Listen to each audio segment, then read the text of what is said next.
আসসালামু আলাইকুম ওয়া রাহমাতুল্লাহি ওয়া বারাকাতুহু। আলহামদুলিল্লাহ ওয়া কাফা ওয়াস সালাতু ওয়াস সালামু আলা ইবাদিহিল্লাযীনা ইসতাফা, আম্মা বা'দ। আউযু বিল্লাহি মিনাশ শাইতানির রাজীম ওয়া বারাকাতুহু। বিসমিল্লাহির রাহমানির রহিম। কুল লা আসআলুকুম আলাইহি আজরান ইল্লাল মাওয়াদ্দাতা ফিল কুরবা। সাদাকাল্লাহুল মাওলানাল আযীম ওয়া সাদাকা রাসূলুহুন নাবিয়্যুল আমিনুল মাতিনুল কারীম। ونحن على ذلك لمن الشاهدين والشاكرين الحمد لله رب العالمين।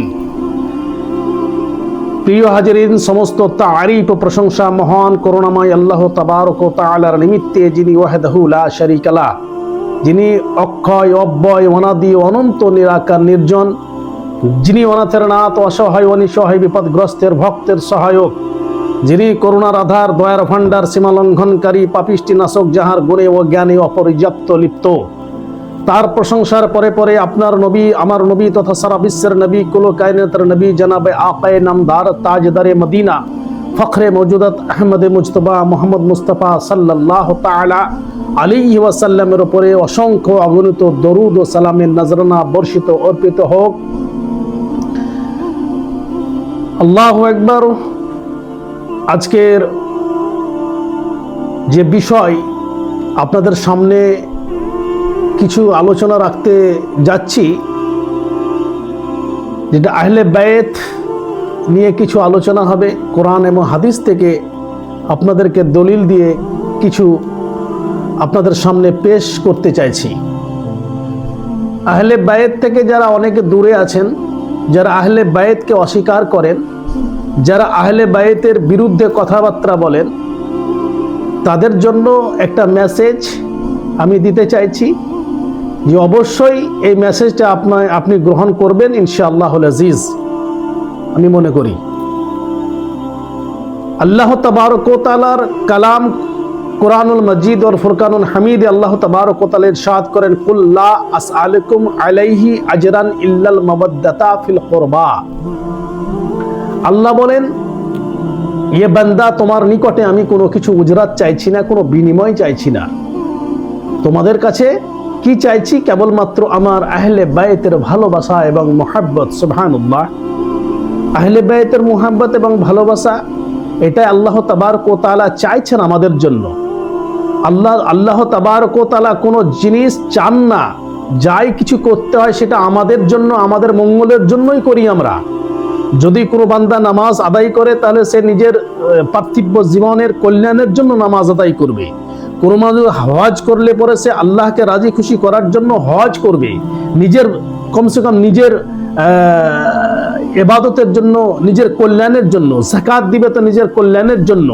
এগুলো আল্লাহ তাবারক ওয়া তাআলার আহকামকে মেনে চলা, আল্লাহ তাবারক ওয়া তাআলার পেগামকে মেনে নেওয়া, এটা আমাদের একান্ত অপরিহার্য ফরজ। এটা আমাদেরকে মানতেই হবে। যদি আমরা এ থেকে মানা থেকে বিরত থাকি, তাহলে আমরা ইসলাম থেকে খারিজ হব। যদি আমরা ইনকার করি, ইসলাম থেকে খারিজ হব। যদি আমি না মানি, তাহলে আমি গুনাহগার হব। যদি আমি আহলে বায়েতের গুস্তাখি করি, তাহলে আমার ইমান চলে যাবে। যদি আমি আহলে বায়েতকে আহলে বায়েতের কুৎসা করি, তাহলে আমার ইমান চলে যাবে। কারণ যে আহলে বায়েত নিয়ে আল্লাহ তাবারক ওয়া তাআলা কোরআনে তিনি ইরশাদ করেন, যে তোমাদের কোনো উজরাত চাইছি না, কোনো বিনিময় চাইছি না। কি চাইছি? কেবলমাত্র তোমাদের কাছে আমার আহলে বায়েতের মুহাব্বত এবং ভালোবাসা চাইছি। আহলে বায়েতের মুহাব্বত ভালোবাসা কেমন? আল্লাহ রাসূল সাল্লাল্লাহু তাআলা আলাইহি ওয়াসাল্লাম আহলে বায়েতকে মুহাব্বত করার জন্য বলেছেন। এবং আহলে বায়েতের নামে দরুদ আমরা পাঠ করি, সেটা আল্লাহ রাসূলের নামে যেমন আমরা দরুদ শরীফ পাঠ করি, আল্লাহ রাসূল সাল্লাল্লাহু আলাইহি ওয়াসাল্লাম আমাদেরকে নির্দেশ দিয়েছেন যে আমাকে দরুদ পাঠ করার পরে পরে আমার আহলে বায়েতের নামেও তোমরা দরুদ শরীফ, আমার আউলাদের নামে তোমরা দরুদ পাঠ করো। কারণ কি, দরুদ শরীফ পাঠ করলে কি হয়? কারণ কি ওয়ালা আলিহি যখন আমরা পড়বো, আত্তাহিয়াত যখন আমরা দরুদ শরীফ পড়ি, আমরা যখন আল্লাহুম্মা সাল্লি আলাতে দরুদ শরীফ পড়ি, তখন আমরা এটাই পড়ি ওয়ালা আলিহি, তার মানে তিনার আলকে আমরা সালাম পেশ করতে চাইছি, আলকে তিনার সালাম দিতে চাইছি। তার জন্য একজন শায়ের তিনি কে বলেন, উর্দু ভাষাতে তিনি পার্সি ভাষায় কি বলছেন, বাদশাহ আস্ত হুসাইন, দিন আস্ত হুসাইন, দিন পানা আস্ত হুসাইন, সর দাদ না দাদ, দস্তে দর দস্তে यजीद हक्का के बनाए ला इलाहा আস্ত হুসাইন।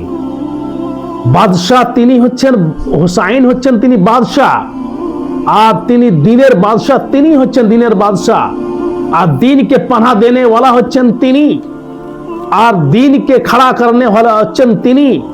আর তিনি গর্দন দিয়ে দিলেন, কিন্তু ইয়াজিদের সঙ্গে হাতে হাত দিলেন না। এটারই নাম হচ্ছে আহলে বাইত, এটারই নাম হচ্ছে আপনার ইমাম হুসাইন আলাইহিস সালাম। ইমাম হুসাইন আহলে বাইত, তিনারা এই দিনকে, নবীর দিনকে কায়েম করার জন্য নিজের জানকে বিসর্জন করে দিয়েছেন। নবীর দিনকে কায়েম করার জন্য তিনারা আল্লাহর ওয়াস্তে ফানা হয়ে গেছেন, তিনার গর্দানকে দ্বিখণ্ডিত করে দিলেন, শহীদ হয়ে গেলেন। तो कत्ल हुसैन असल में मर गए यजीद, इस्लाम जिंदा होता है बस करबला के बाद। हजरत इमाम हुसैन अलैहिस्सलाम তিনি জিন্দা হলেন, কিন্তু ইয়াজিদ মুর্দা, ইয়াজিদ ধ্বংস হয়ে গেল। সে আহলে বাইত এর যারা আহলে বাইতকে নিয়ে যারা সমালোচনা করেন, আহলে বাইতকে নিয়ে যারা মানে কটূক্তি করেন, আহলে বাইতকে যে যত বেশি ভালোবাসবেন, জেনে রাখবেন সে তত আল্লাহর প্রিয় হবেন, সে তত আল্লাহর রাসূলের প্রিয় হবেন। যে যত আহলে বাইতকে ভালোবাসবেন, আল্লাহর সন্তুষ্টি তত পেয়ে যাবেন, আল্লাহ রাসূলের সন্তুষ্টি সে পেয়ে যাবেন। কারণ কি আহলে বাইতের মহব্বতটাই হচ্ছে আপনার দিন, আহলে বাইতের মহব্বতটাই হচ্ছে আপনার ধর্ম, আহলে বাইতের মহব্বতটাই হচ্ছে আপনার ইসলাম। ইসলাম কি শিখায়? একটা ফাসিক ফাজিরের হাতে তিনি হাত দেবেন না, বায়াত গ্রহণ করবেন না, কিন্তু গর্দান দিতে রাজি হয়ে গেলেন। আহা, গর্দান দিয়ে দিলেন কারবালার প্রান্তরে। হযরত ইমাম হুসাইন আলাইহিস সালাম নিজের গর্দানকে দিয়ে দিলেন। তাই শ্রোতাবিন্দু, আমি আপনাদের সম্মুখে বলতে এটাই চাই যে আপনারা, আমরা যে যত পারবো আহলে বাইতের মহব্বত করব, আহলে বাইতকে ভালোবাসবো। আর আহলে বাইতের বুগজ রেখে যদি কেউ যেতে চায়, তাহলে জেনে রাখেন আল্লাহ তার জন্য জঙ্গের এলান করে দিয়েছেন। কি বলেছেন? কি যে আনা হুসাইন মিন্নি, যে আমার হবে, যে হুসাইনের হবে সে আমার হবে, আর আমার থেকে হুসাইন। সুবহানাল্লাহ। তাহলে হুসাইন আলাইহিস সালামের জন্য আল্লাহ নবী সাল্লাল্লাহু আলাইহি ওয়াসাল্লাম বলে দিয়েছেন আমার জন্য হুসাইন। তাহলে হুসাইনের প্রতি মহব্বত রাখা মানে হচ্ছে আহলে বাইতের প্রতি মহব্বত রাখা। ইমাম হাসান আলাইহিস সালামের প্রতি মহব্বত রাখা মানে হচ্ছে আহলে বাইতের প্রতি মহব্বত রাখা। ফাতেমাতুজ জোহরা রাদিয়াল্লাহু তাআলা আনহার প্রতি মহব্বত রাখা মানে আল্লাহর প্রতি মহব্বত, আল্লাহ রাসূলের প্রতি মহব্বত রাখা। এরকম ভাবে হযরতে আলী মুশকিল কুশা হায়দারে কাররারের প্রতি মহব্বত রাখা, ভালোবাসা মানে হচ্ছে আল্লাহর রাসূলের প্রতি মহব্বত রাখা, ভালোবাসা রাখা। এটাই আমাদের দ্বীনি কর্তব্য হবে। আমরা যেন আহলে বাইতকে নিয়ে যত পারবো তত আমরা আহলে বাইতের তারিফ, প্রশংসা, তিনাদের শানের বর্ণনা, তিনাদের নামের মানকাবাত আমরা যত পারবো পড়বো ইনশাআল্লাহুল আজিজ। আল্লাহ তাবারক ওয়া তাআলা আমাদের তৌফিক এনায়েত করুন। আমি আয়াতে কারিমা তিলাওয়াত করেছিলাম, কুল্লা আসআলুকুম আলাইহি আজরান ইল্লাল মাওয়াদ্দাতা ফিল কুরবা। আমি তোমাদের নিকটে কোনো উজরাত বিনিময় চাইছি না, কি চাইছি? কেবলমাত্র আহলে বাইতের মহব্বত ও ভালোবাসা। আল্লাহ বলছেন, তাহলে আহলে বাইতের মহব্বত এবং ভালোবাসা আল্লাহ চাইছেন। তাহলে আল্লাহ যদি এখানে চান, তাহলে আমরা বান্দা কি চাইবো না? আমরা চাইবো এটা আহলে বাইতের মহব্বত আমরা অন্তর থেকে চাইবো। ঈমানি দায়িত্ব আমাদের এটা, আহলে বাইতের মহব্বত রাখা। আল্লাহ তাবারক ওয়া তাআলা আমাদেরকে আহলে বাইতের মহব্বত রেখে, আমাদেরকে নবীর বংশধরের মহব্বত রেখে, বিশেষ করে হযরত ইমাম হাসান ও হুসাইন আলাইহিস সালামের প্রতি শ্রদ্ধা রেখে আমরা যেন দুনিয়াতে জীবন যাপন করতে পারি। আল্লাহ আমাদের তৌফিক এনায়েত করুন। আমিন। ওয়া আখিরু দাওয়ানা আনিল হামদুলিল্লাহি রাব্বিল আলামিন। আসসালামু আলাইকুম ওয়া রাহমাতুল্লাহি ওয়া বারাকাতুহু।